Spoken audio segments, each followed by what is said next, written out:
Hello students, आज हम crop improvement subject के खासकर जो ब्रीडिंग ऑफ क्रॉप इम्प्रूवमेंट का रबी सीजन की जो क्रॉप होती है उनमें जो अप्लाई होते हैं क्रॉप इम्प्रूवमेंट प्रोग्राम और उससे रिलेटेड जो भी क्वेश्चंस निकलते हैं उन पर आज हम डिस्कस करेंगे। चलिए देखते हैं। फर्स्ट क्वेश्चन है, गेहूं का जन्म स्थान है। तो गेहूं का जन्म स्थान दक्षिणी पश्चिमी एशिया माना जाता है, यानी साउथ वेस्ट एशिया। और अगर पर्टिकुलर कंट्री की बात करें तो क्या हो जाएगा, तुर्की। Next question is, double gene dwarf variety of wheat. गेहूं की डबल जीन बौनी किस्म कौन सी है? तो गेहूं की डबल जीन बौनी किस्म जो है, फर्स्ट है कल्याण सोना, सेकंड सुनहरा 64, थर्ड छोटी लरमा। तो ये जो है तीनों वैरायटीज़ जो है गेहूं की डबल जीन ड्वार्फ वैरायटी है, तो इसका फोर्थ ऑप्शन सही हो जाएगा, ऑल ऑफ दी एबव।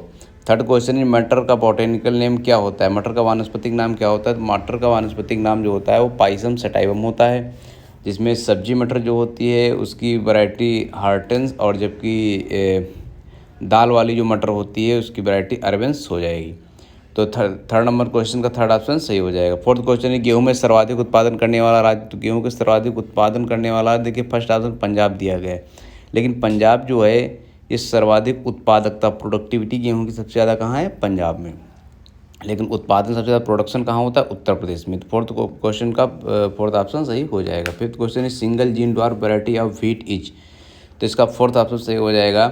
क्यों सही हो जाएगा? क्योंकि फर्स्ट ऑप्शन है लरमा रोजो, सेकंड है सुजाता, थर्ड है गिजा और फोर्थ है आला पे होती है। जो थर्ड तीनों वैरायटी हैं ये सभी जो है गेहूं की सिंगल जीन ड्वार्फ वैरायटी हैं। देखिए देखने वाली बात ये होती है, जैसे कि मान ली तीन वैरायटी इसमें हमने रखे, चौथा आला पे करके जो है क्वेश्चन बना दे, लेकिन वहाँ अगर ये पूछ ले कि लरमा रोजो व्हीट वैरायटी लरमा रोजो इज, तो single gene dwarf, double gene dwarf, triple gene dwarf option दे दे, तो इस तरीके को क्वेश्चन का फॉर्म बदल सकता है। लेकिन उसमें समझ कर अगर आप पढ़ेंगे तो क्वेश्चन जो है काफ़ी मिलेंगे, है ना। तो फिफ्थ क्वेश्चन का क्या है? डी ऑप्शन सही हो जाएगा, आला पेपर। सिक्स क्वेश्चन, सरसों में परागकोश एंथर्स की संख्या कितनी होती है? तो एंथर्स की संख्या कितनी होती है मस्टर्ड में, है ना। तो इसमें मस्टर्ड में एंथर की संख्या 4+2 के फॉर्म में होती है, कुल मिलाकर 6 होते हैं ना। तो इसमें क्या हो जाएगा? 6 हो जाएगा ना। Next question is seventh number, चने में उगठा यानी कि विल्ट डिजीज का विल्ट डिजीज से अवरोधी किस्म है। तो विल्ट डिजीज से अवरोधी किस्म कौन सी है? फर्स्ट ऑप्शन हो जाएगा Kranti, second option is Shweta, third option is Avrodhi. देखिए आमतौर पर क्या है, अवरोधी मोस्ट पॉपुलर वैरायटी है ना, जो कि उगठा से अवरोधी है, रेसिस्टेंट है। लेकिन क्रांति, श्वेता ये ज़्यादा पॉपुलर नहीं है, इसीलिए हमने तीनों मेंशन किया है कि अगर बाई चांस मान लो पहला ऑप्शन अवरोधी रख दे, बाद में क्रांति, श्वेता, तो आप अवरोधी लगा के चले आएंगे। तो याद रखना है तीनों वैरायटी जो है विल्ट से अवरोधी हैं, तो इसका डी ऑप्शन सही हो जाएगा, है ना। तो नेक्स्ट क्वेश्चन देखना है,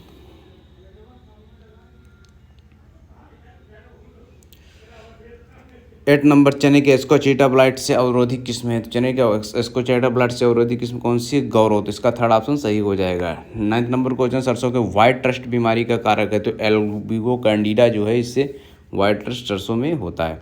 10th क्वेश्चन है, the name of first man made serial. तो पहली मानव निर्मित धान्य फसल कौन सी थी?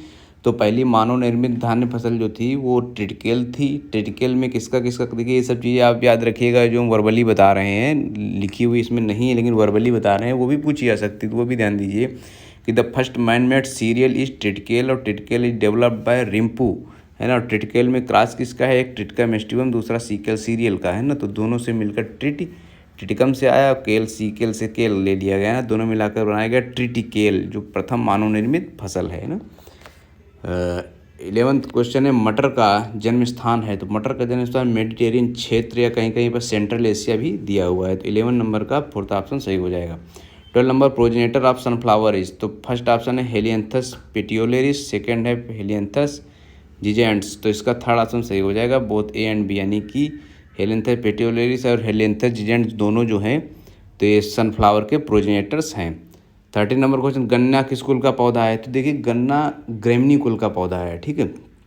तो ग्रेमनी ना देकर जो है कभी कभी क्या है कि पोएसी दे देगा, ग्रेमनी का ही दूसरा नाम है पोएसी, है ना। तो गन्ना किस कुल का पौधा है? ग्रेमनिया पोएसी कुल का पौधा है। 30 नंबर क्वेश्चन का फर्स्ट ऑप्शन सही हो जाएगा। 40 नंबर क्वेश्चन है सरसों किस कुल का पौधा है? देखिए सरसों किस कुल का पौधा है, तो सरसों का कुल जो है वो क्रूसीफेरी या ब्रेसिकेसी। क्रूसीफेरी का ही दूसरा नाम है ब्रेसिकेसी। तो इसका क्या हो जाएगा? सेकंड ऑप्शन 14 नंबर का सही हो जाएगा।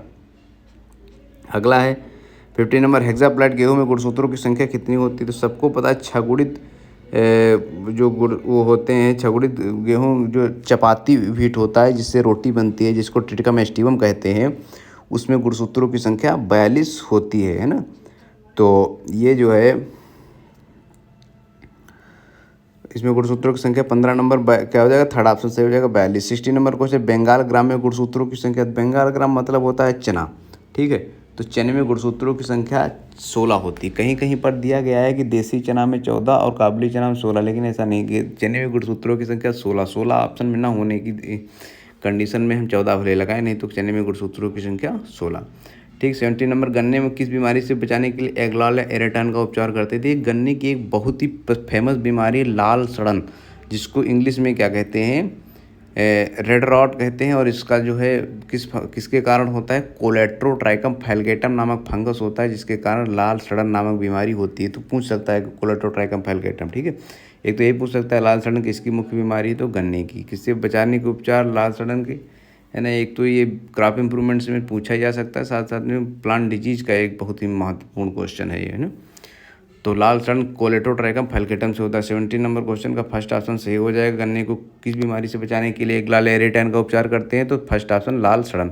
80 नंबर गन्ने में गुणसूत्रों की संख्या कितनी होती है? गन्ने में गुणसूत्र जो देखिए नोबल कैन होता है, नोबल कैन का बॉटनिकल नेम क्या होता है? सैकेरम ऑफिसिनेरम, है ना। तो गन्ने में गुणसूत्रों की संख्या कितनी हो जाएगी? 18, यानी कि 80 गुणसूत्र गन्ने में पाए जाते हैं। तो इसको बहुत अच्छी तरीके से याद रखना है। अगला 90 नंबर क्वेश्चन चने का उत्पत्ति स्थान है। देखिए चने का उत्पत्ति स्थान पूछा, चने का उत्पत्ति स्थान क्या हो जाएगा? अफगानिस्तान। तो 90 नंबर क्वेश्चन का क्या हो जाएगा? 90 नंबर क्वेश्चन का थर्ड ऑप्शन सही हो जाएगा अफगानिस्तान। 20 नंबर क्वेश्चन है गेहूं में पराग कोष यानी एंथर्स जो होते हैं वो कितने होते हैं? तो गेहूं में एंथर जो होते हैं वो 3 होते हैं, है ना। तो इसका 20 नंबर क्वेश्चन का फर्स्ट ऑप्शन सही हो। देखिए एंथर्स वगैरह मोस्टली पूछे जाते हैं ना, तो इसको जो है सही से याद रखना है आपको। 21 नंबर क्वेश्चन मटर में पराग कोष की संख्या कितनी होती है? मटर में पराग कोष की संख्या जो होती है कुल मिलाकर 10 होती है ना।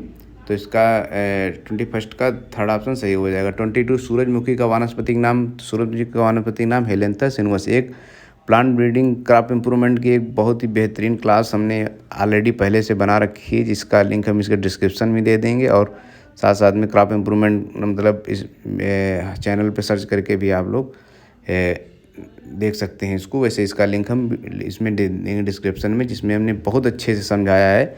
अगर जरा सी भी इंग्लिश आपकी सही है, कि अगर इतना पता है कि एप्पल माने सेब होता है, इतनी भी इंग्लिश सही है, फिर भी आपका वो वीडियो आपके समझ में आएगा, है ना।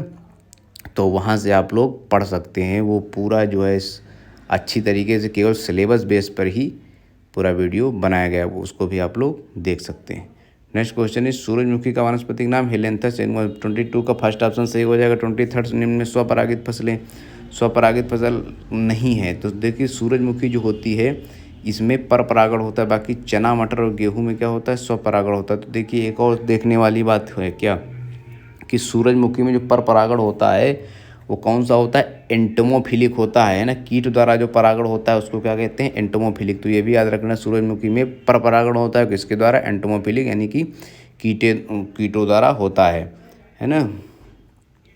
अगला क्वेश्चन है, देखिए अगला क्वेश्चन क्या है? गन्ने का जन्म स्थान। तो गन्ना जो नोबेल कैन है जो, है ना, तो उसकी हम अगर बात करें नोबेल कैन का, तो नोबेल कैन का जन्म स्थान न्यू गिनी है। पहला ऑप्शन भारत दिया गया। जो कुछ छोटी मोटी किताबें हैं जिनकी कोई खास उनको ब्रांड में नहीं रखा जाता है ना, अथराइज नहीं है, उनमें कई जगह क्या दिया हुआ है? उसमें कई जगह दिया हुआ है भारत। लेकिन भारत वाइल्ड कैन का ओरिजिन प्लेस है ना। वो नोबेल कैन का न्यू गिनी ही है। तो लेकिन भारत ना होने की स्थिति, न्यू गिनी ऑप्शन में ना होने की स्थिति में हम भारत लगाएंगे, ठीक है। लेकिन वैसे न्यू गिनी ऑप्शन ही सही होगा। गन्ने का सर्वाधिक उत्पादन ब्राज़ील में होता है। गन्ने में पॉलिनेशन, क्रॉस पॉलिनेशन होता है, याद रखना है। इसको क्वेश्चन में मेंशन नहीं किया, लेकिन आप लोग याद रखिएगा। 25 नंबर क्वेश्चन, चने में पराग कोषों की संख्या। तो चने में पराग कोष कितने होते हैं? 10 होते हैं ना। नेक्स्ट क्वेश्चन है 26 number, progenitor of chickpea. Chickpea के कौन कौन से प्रोजेनेटर हैं? देखिए 3 ऑप्शन हैं इसमें, है ना। तो कौन कौन से हैं? सीसर एरेटिनम, सीसर बाइजुगम, सीसर रेटिकुलेटम, सीसर इचोनोस्पर्म, तीनों जो हैं इसके प्रोजेनेटर हैं। ये थोड़ा से आप लोगों को आप टाइप क्वेश्चन लग रहे होंगे, लेकिन ऐसा नहीं है, ये सभी सिलेबस के ही हैं और इम्पॉर्टेंट भी हैं, तो इनको अच्छी तरीके से मेंशन करें। बाकी जितनी क्रॉप्स हैं सबके हमने प्रोजेनेटर जो एक पहले वीडियो बना रखा है क्रॉप इम्प्रूवमेंट पे, उसमें सब बताए हैं, जो आप लोग देख सकते हैं, है ना। तो इसका 26 नंबर का डी ऑप्शन सही हो जाएगा। 27 नंबर, वैज्ञानिक विधि से गेहूँ उत्पादन में पृथक्करण दूरी रखते हैं। तो गेहूँ के उत्पादन में दूरी जो है कुल मिलाकर 3 मीटर ही रखते हैं, चाहे वो हम जो भी उत्पादन करें गेहूं का फाउंडेशन या सर्टिफाइड, 3 मीटर दूरी रखेंगे। 27 नंबर क्वेश्चन का सेकंड ऑप्शन सही हो जाएगा। गेहूं वैज्ञानिक विधि से गेहूं उत्पादन करें पृथक्करण दूरी 3 मीटर। 28 नंबर, गेहूं के फाउंडेशन बीजों के उत्पादन करें 28 नंबर, सरसों के फाउंडेशन बीजों उत्पादन में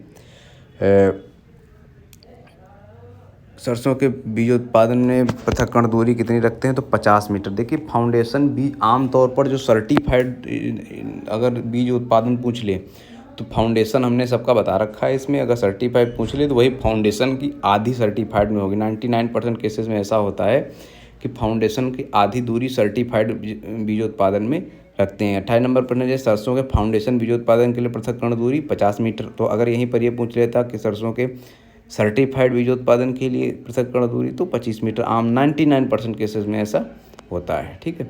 29 नंबर, सूरजमुखी के फाउंडेशन सीड उत्पादन के लिए पृथक्करण दूरी कितनी होगी? तो फाउंडेशन के लिए 1610 मीटर और सर्टिफाइड के लिए 805 मीटर दूरी रखते हैं ना। तो 29 नंबर का अच्छे से याद रखना है। 30 नंबर, मटर में फाउंडेशन बीज उत्पादन के लिए पृथक्करण दूरी 50 मीटर रखते हैं। 31 नंबर, अरहर की सर्वाधिक उत्पादकता वाला राज्य। देखिए अरहर का सर्वाधिक उत्पादक, अरहर इसमें आपके उसमें नहीं है ना, ये हम ध्यान नहीं दिए। एक क्वेश्चन जो है अरहर वाला ये नहीं है आपके सिलेबस का, लेकिन फिर इसमें आ गया है, तो इसको आप याद रख सकते हैं। बाकी एग्जाम में हो सकता है पूछा न जाए। 31 का डी ऑप्शन सही हो जाएगा। उत्पादकता इसकी कहाँ होगी? बिहार में सबसे ज़्यादा। 32 नंबर, काली सरसों का वानस्पतिक नाम। सेकंड ऑप्शन सही हो जाएगा, बेस्का नाइग्रा। 33 नंबर, भारतीय सरसों का वानस्पतिक नाम। तो इसका फोर्थ ऑप्शन सही हो जाएगा, ब्रेसिका जिनसिया। 34 नंबर, सरसों के उत्परिवर्तन से विकसित किस्म है। तो इसका थर्ड ऑप्शन सही हो जाएगा, गीता, है ना। और बाकी ये वरुणा इस तरीके से पूछ लेगा कि निम्नलिखित में से कौन सी सरसों की किस्म, 4 किस्म दे दी, एक वरुणा रख दिया। तो वरुणा बहुत पॉपुलर किस्म है, वरुणा बहुत ही ज़्यादा पॉपुलर सरसों की किस्म है। ये मतलब ये समझ ले इतनी पॉपुलर है कि मतलब आज भी 50% एरिया में, 1975 की CSA की निकली वैरायटी है, और आज भी लगभग 50% एरिया में वरुणा वैरायटी ही बोई जाती है सरसों की ना। 34 का फर्स्ट ऑप्शन सही हो जाए, थर्ड ऑप्शन सही हो जाएगा, है ना। 35 नंबर क्वेश्चन है, triple gene dwarf variety of wheat. तो हीरा मोती लाल बादशाह, है ना, और वैरायटी जवाहर ज्योति भी, ये सब क्या हैं? ये ट्रिपल जीन ड्वार वैरायटी हैं। तो हीरा मोती लाल बादशाह ये सभी जो है ट्रिपल जीन ड्वार वैरायटी, इसलिए उसका फोर्थ ऑप्शन सही हो जाएगा, आलाप एवं। 36 नंबर, सरसों की सोमा क्लोन वेरिएशन से विकसित किस्म है। तो पूसा जैकिसन बहुत पॉपुलर है वैरायटी, जो सोमा क्लोन वेरिएशन से विकसित है सरसों की वैरायटी। 37 नंबर क्वेश्चन, मटर की चूर्णी लाशता पाउडरी मिल्ड्यू वृद्धि किस्म है। तो रचना बहुत ज़्यादा पॉपुलर वैरायटी है। बाकी इंदिरा और पंथ P5 भी जो है, पंथ P5, देखो पंथ P5 को जब हमने हिंदी में ट्रांसलेट किया है तो पी की जगह पा आ गया है ना, तो पंथ P5 लिखा है ये। तो 37 नंबर क्वेश्चन का डी ऑप्शन सही हो जाएगा इनमें से सभी। 34 नंबर, मटर की चूर्णी लाशता एवं रस्ट दोनों से अवरोधी किस्म है। थर्ड ऑप्शन इसका सही हो जाएगा, मालवीय मटर, है ना, ये ऐसी किस्म है मालवीय मटर। तो ये क्या है? ये मटर की वैरायटी है जो BHU से निकली हुई है। थर्ड नंबर ऑप्शन इसका सही हो जाएगा, ठीक है। 39 नंबर, सूरजमुखी के पुष्पक्रम को कहते हैं। तो कैपिटुलम कहते हैं सूरजमुखी के पुष्पक्रम को। तो इसका फर्स्ट ऑप्शन सही हो जाएगा। 40 नंबर, गन्ने का बीज कहलाता है। देखिए गन्ने का बीज फज कहलाता है, गन्ने का पुष्पक्रम एरो कहलाता है। गन्ने में पुष्पक्रम निकलने की क्रिया को एरोइंग कहते हैं। गन्ने में पॉलिनेशन कैसा होता है? क्रॉस पॉलिनेशन होता है ना। गन्ने का वानस्पतिक नाम सेकेरम ऑफिसियनम होता है। गन्ने का कुल क्या होता है? इसका कुल ग्रामीणी या पोएसी होता है। इसमें गुणसूत्रों की संख्या 80 होती है। इसका जन्म स्थान न्यू गिनी है ना। गन्ना प्रजनन अनुसंधान संस्थान कोयम्बटूर है। भारतीय गन्ना अनुसंधान संस्थान लखनऊ है। तो ये सब गन्ने से के इम्पॉर्टेंट क्वेश्चन है। न्यूबलाइजेशन ऑफ कैन किसने दिया? वेंकटरमण ने दिया। ये सब गन्ने के बहुत ही ज़्यादा इंपॉर्टेंट क्वेश्चन हैं जो आप लोगों को याद रखने हैं, है ना। जितने क्वेश्चन इसमें लिखे हैं उससे ज़्यादा हम वर्बली भी बता रहे हैं, वो भी आप लोग अच्छे से याद रखना है, क्योंकि बहुत अच्छा आपका, जितना अच्छा आपका पेपर हो उतनी अच्छी बात है ना। नोबलाइजेशन ऑफ कैन के लिए उत्तरदायी वैज्ञानिक हैं, तो इसके में 14 का डी ऑप्शन सही हो जाएगा, वेंकटरमण ने। 42 नंबर गन्ना प्रजनन संस्थान कहाँ है? तो गन्ना प्रजनन संस्थान कोयम्बटूर में है। देखिए गन्ना प्रजनन संस्थान जिसको इंग्लिश में कहेंगे शुगर कैन ब्रीडिंग इंस्टीट्यूट, ये थर्ड ऑप्शन सही हो जाएगा, कोयम्बटूर। अगर पूछ ले भारतीय गन्ना अनुसंधान संस्थान तो वो लखनऊ हो जाएगा, सेकंड ऑप्शन। अगर पूछ ले सरकरा अनुसंधान संस्थान तो ये कानपुर हो जाएगा। तो इसमें बहुत ही कंफ्यूज करता है, इसको अच्छे से क्लियर कर रखना है। 43 नंबर कठिया गेहूँ का वैज्ञानिक नाम टिडिकम ड्यूरम जो होता है, ड्यूरम वीट, इसको जो है कठिया गेहूँ भी कहते हैं, है ना। ये जिससे दलिया बनाई जाती है, तो ये क्या है? कठिया गेहूँ इसको कहते हैं। इसमें गुणसूत्रों की संख्या 28 होती है। 44 नंबर गेहूँ की प्रोटीन कहलाती है, तो गेहूँ की प्रोटीन ग्लूटीन कहलाती है। इसमें देखिए जितनी है सभी प्रोटीन है। फर्स्ट ऑप्शन है जीन, तो जीन क्या हो जाएगी? मक्के की प्रोटीन। थीन शायद चाय की प्रोटीन होती है। ओरेजिन धान की प्रोटीन, चावल की प्रोटीन होती है। और ग्लूटीन गेहूँ की प्रोटीन होती है ना। 45 नंबर गेहूँ के उत्परिवर्तन से विकसित किस्में सर्वती सुनहरा और पूसा लरमा। कल एक वीडियो देख रहे थे हम, इसे यूट्यूब पे सर्च करके, तो डीटो क्वेश्चन हमारे वीडियो के कॉपी कर रखे थे। तो मतलब कहीं ना कहीं अगर कोई कॉपी करता है तो अच्छा लगता है, मतलब हम मैटर ठीक ठाक देने की कोशिश कर रहे हैं, तभी लोग कॉपी कर रहे हैं, है ना। चलिए देखते हैं क्वेश्चन। गेहूँ की उत्परिवर्तन से विकसित किस्म है सरबत्ती सोनेरा और पूसा लरमा, तो इसका थर्ड ऑप्शन सही हो जाएगा। दोनों उत्परिवर्तन क्या होता है? म्यूटेशन। म्यूटेशन क्या होता है? Sudden heritable change in the genetic constitution of crop plant is called mutation, है ना। म्यूटेशन ह्यूगो डी ब्रीज ने दिया था। और ये म्यूटेशन से विकसित किस्म कौन कौन से गेहूँ की? सरबती सोनेरा और पूसा लरमा दोनों। 45 नंबर गेहूँ में बौनेपन के लिए उत्तरदायी, तो नॉरिन 10 जीन जो है गेहूँ में बौनेपन के लिए उत्तरदायी है, तो इसका फर्स्ट ऑप्शन सही हो जाएगा। 47 नंबर गेहूँ की बाहर से यानी कि इंट्रोड्यूस वैरायटी। इंट्रोड्यूस वैरायटी का मतलब ये होता है कि जो बाहर से वैरायटी आई, एक जहाँ पर स्थान पर किसी ऐसे स्थान पर वैरायटी आई जहाँ पर पहले से ग्रो नहीं हो रही थी। इंट्रोडक्शन दो तरीके का होता है, प्राइमरी और सेकेंडरी। तो भारत में जो प्राइमरी इंट्रोडक्शन से वैरायटी आई वो कौन सी थी? वो थी लरमा रोजो और सुनहरा 64। और जो सेकेंडरी इंट्रोडक्शन से आई कल्याण सोना थी और सोनालिका, है ना। तो इसमें लेकिन इंट्रोड्यूस कॉमन पूछ लिया है, तो उसमें लरमा रोजो, कल्याण सोना, सोनालिका सभी इंट्रोड्यूस वैरायटी है, तो इसका फोर्थ ऑप्शन सही हो जाएगा। 48 नंबर को गेहूँ में स्टेम रस्ट रेसिस्टेंट के लिए उत्तरदायी जीन है, तो SR2 यानी S stem are rust 2। SR2 क्या हो जाएगा? गेहूँ का स्टेम रस्ट रेसिस्टेंट जीन, है ना। 49 नंबर क्वेश्चन, गेहूँ में लीफ रस्ट रेसिस्टेंट के लिए, लीफ रस्ट रेसिस्टेंसी के लिए उत्तरदायी जीन है, तो LR13। 50 नंबर चने का वानस्पतिक नाम सिसर एरेटिनम। तो ये 50 क्वेश्चंस हो गए जो कि हमको लगा कि जो इम्पॉर्टेंट हो सकते हैं एग्जाम पॉइंट ऑफ व्यू से, वो हमने मेंशन किए। बाकी एक और ब्रीडिंग की क्लास हमने बना रखी है, अगर आप लोग और अच्छे से पढ़ना चाहते हैं तो उसको भी देख सकते हैं। वो इंग्लिश में है, लेकिन बहुत ही अच्छे से हमने समझाया है, उसमें आपको पता नहीं चलेगा कि इंग्लिश में पढ़ रहे हैं कि हिंदी में, है ना। और उसको भी आप लोग देख सकते हैं। बहुत बहुत धन्यवाद।